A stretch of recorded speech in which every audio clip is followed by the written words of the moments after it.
एक बार एक लड़का एक स्कूल में एडमिशन लेने के लिए आया। उस स्कूल का एक खास नियम था। हर दिन क्लास शुरू होने से पहले सभी छात्रों को आधा घंटा मेडिटेशन करना पड़ता था। लेकिन उस लड़के को इस नियम के बारे में पहले से पता नहीं था। अगले दिन जब वो क्लास में आया तो गुरुजी ने उसे भी मेडिटेशन करने के लिए कहा। वो लड़का बैठ गया, लेकिन सिर्फ 2 मिनट के अंदर ही उसे गुस्सा आने लगा और उसने आंखें खोल दी। गुरुजी ने उसे फिर से बैठाया, लेकिन फिर वही हुआ। 2 मिनट बाद फिर गुस्सा। असल समस्या ये थी कि जब वो मेडिटेशन करता तो आसपास के लोगों की आवाजें उसे परेशान करती थीं। वो धीरे धीरे और चिड़चिड़ा होता जा रहा था। 3 दिन बाद उसने गुरुजी से कहा, जब मैं मेडिटेशन करता हूं तो लोग बातें करते हैं और मुझे बहुत गुस्सा आता है। आप उन्हें चुप रहने के लिए क्यों नहीं कहते? गुरुजी मुस्कुराए और बोले, तुम चाहे जहां भी जाओ, लोग तुम्हें डिस्टर्ब करेंगे। तुम्हें दुनिया को नहीं, खुद को बदलना होगा। फिर गुरुजी ने कहा, अगर तुम्हें शांति चाहिए तो नदी के किनारे जाकर मेडिटेशन करो। अगले दिन वो लड़का नदी के किनारे गया। वहां शांति थी, लेकिन कुछ समय बाद एक आदमी अपने कुत्ते के साथ वहां से गुजरा। कुत्ते की आवाज से वो फिर डिस्टर्ब हुआ और फिर गुस्सा। ये कई दिन तक चलता रहा। फिर उसने सोचा, अगर मैं नदी के बीच में जाऊं तो वहां कोई डिस्टर्ब नहीं करेगा। वो नाव लेकर नदी के बीच चला गया और वहां उसे पूरी शांति मिली। अब वो रोज अच्छे से मेडिटेशन करने लगा। लेकिन एक दिन जब वो ध्यान में बैठा था, अचानक उसे पानी की आवाज सुनाई दी। उसने आंखें खोलीं, एक नाव उसकी तरफ आ रही थी। वो गुस्से में चिल्लाया, यहां मत आओ, मैं मेडिटेशन कर रहा हूं। लेकिन कोई जवाब नहीं आया। नाव पास आई और उसकी नाव से टकरा गई। अब वो गुस्से से भर गया। जो भी है, मैं उसे छोड़ूंगा नहीं। वो उस नाव के अंदर गया, लेकिन वहां कोई भी नहीं था। नाव खाली थी। तुरंत उसका गुस्सा शांत हो गया। थोड़ी देर बाद एक आदमी आया, लेकिन वो भी उस नाव का मालिक नहीं था। फिर पता चला कि नाव तो किनारे पर बंधी थी, लेकिन तेज हवा और लहरों की वजह से खुद ही खुलकर बह गई थी। अब लड़का पूरी तरह शांत हो गया। उसने सोचा, जब मुझे लगा कि किसी इंसान ने मेरी नाव को टक्कर मारी है तो मुझे बहुत गुस्सा आया, लेकिन जब पता चला कि नाव खाली थी तो मेरा गुस्सा तुरंत खत्म हो गया। यही चीज हमारी जिंदगी में भी होती है।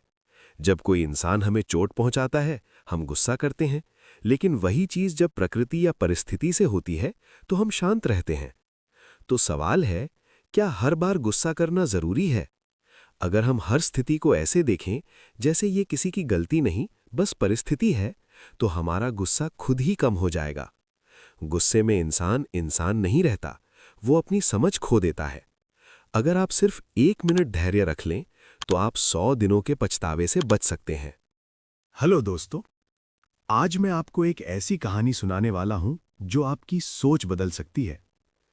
एक बार एक गुरु और उनका शिष्य जंगल के रास्ते अपने गांव जा रहे थे। चलते चलते रात हो गई और चारों तरफ अंधेरा छा गया। शिष्य ने गुरुजी से कहा, गुरुजी, अब काफी रात हो चुकी है, हमें यहीं किसी गांव में रुक जाना चाहिए। गुरुजी ने हामी भरी और दोनों पास के एक छोटे से गांव में पहुंचे। वहां उन्होंने एक गरीब आदमी के घर का दरवाजा खटखटाया। अंदर से वो आदमी बाहर आया। गुरुजी ने कहा, हम अपने गांव जा रहे थे, लेकिन रात हो गई है। क्या हम आज की रात आपके यहां रुक सकते हैं? गरीब आदमी ने विनम्रता से उन्हें अंदर बुला लिया। घर के अंदर बहुत ज्यादा गरीबी थी। गुरुजी ने उससे पूछा, तुम क्या काम करते हो? उस आदमी ने जवाब दिया, मेरे पास बहुत सारी जमीन है, लेकिन लोग कहते हैं कि वो बंजर है, उसमें कुछ उग नहीं सकता, इसलिए मैं कुछ खास नहीं कर पाता। गुरुजी ने फिर पूछा, तो फिर तुम्हारा गुजारा कैसे होता है? उसने कहा, मेरे पास एक भैंस है, उसी से मेरा घर चलता है। रात हुई, सब सो गए, लेकिन आधी रात को गुरुजी उठे और अपने शिष्य को भी जगाया। उन्होंने चुपचाप उस गरीब आदमी की भैंस खोल ली और उसे लेकर वहां से चले गए। शिष्य हैरान रह गया। उसने पूछा, गुरुजी, क्या हम गलत नहीं कर रहे? उस आदमी का पूरा घर उसी भैंस पर चलता है। गुरुजी बस मुस्कुराए और कुछ नहीं बोले। समय बीतता गया, लगभग 10 साल गुजर गए। शिष्य अब खुद एक बड़ा गुरु बन चुका था, लेकिन उसके मन में हमेशा वही सवाल था कि उसके गुरु ने ऐसा क्यों किया। एक दिन उसने फैसला किया कि वो उस आदमी से मिलने जाएगा। जब वो उस गांव पहुंचा तो वो देखकर चौंक गया। जहां पहले झोपड़ी थी, वहां अब एक बड़ा और खूबसूरत घर था, और जो जमीन पहले बंजर थी, वहां अब हरे भरे खेत और बागीचे थे। तभी उस घर का मालिक बाहर आया। शिष्य ने उसे पहचान लिया और कहा, क्या तुम मुझे पहचानते हो? मैं अपने गुरुजी के साथ तुम्हारे घर आया था। वो आदमी मुस्कुराया और बोला, हाँ, मुझे याद है। उसी रात मेरी भैंस कहीं गायब हो गई थी। उस समय मैं बहुत परेशान हुआ, लेकिन मेरे पास कोई और रास्ता नहीं था। इसलिए मैंने अपनी जमीन पर मेहनत करना शुरू किया। धीरे धीरे फसल उगने लगी और आज मैं इस गांव का सबसे अमीर आदमी हूं। ये सुनकर शिष्य की आंखों में आंसू आ गए। अब उसे अपने गुरुजी की बात समझ आ चुकी थी। सीख, हम सबके पास बहुत कुछ होता है, लेकिन अक्सर हम किसी एक बहस पर निर्भर हो जाते हैं, यानी कि ऐसी चीज जो हमें आगे बढ़ने से रोकती है।